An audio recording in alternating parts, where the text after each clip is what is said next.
Welcome to the series Points to Ponder, Little Stories for the Soul. Today's reflection is called Walking the Tightrope. A few weeks ago, traffic on the freeway slowed down unexpectedly. At first, nobody knew why. Cars came to a crawl, people leaned out their windows, some became impatient, others simply waited. And then I saw him.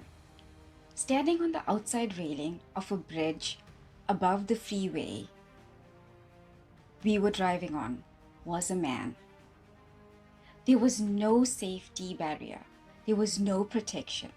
There was only air between him and the traffic below. People were trying to get his attention. Some pleaded, others prayed. Some were calling for help. A few stood in stunned silence. But the man, he never looked at us. He simply continued walking along the edge. Eventually, traffic began moving, and we all drove away.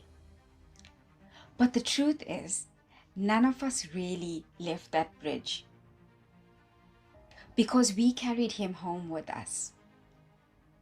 I remember asking myself, what pain must a person carry before the edge feels safer than solid ground?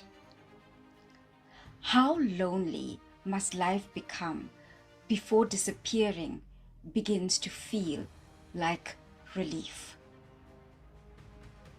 And then another thought came to me. How many people are walking tightropes that nobody can see? Not on the bridges, but in offices and in classrooms, in homes, at dinner tables, in marriages. The father worried about losing his job, the entrepreneur smiling publicly while privately drowning in debt, the teenager silently battling anxiety, the widow learning to sleep on only one side of the bed, the mother holding everyone together while quietly falling apart herself. Pain is often invisible, and suffering is frequently silent.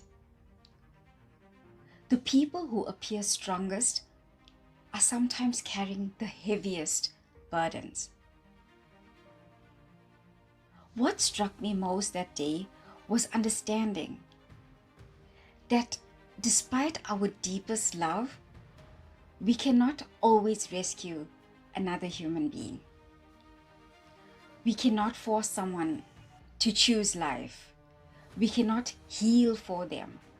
We cannot walk their journey for them. But perhaps that was never our role. Perhaps our role is simply to accompany, to listen, to notice, to sit beside, to remind one another that none of us was ever meant to carry life alone. Because maybe the opposite of despair is not hope.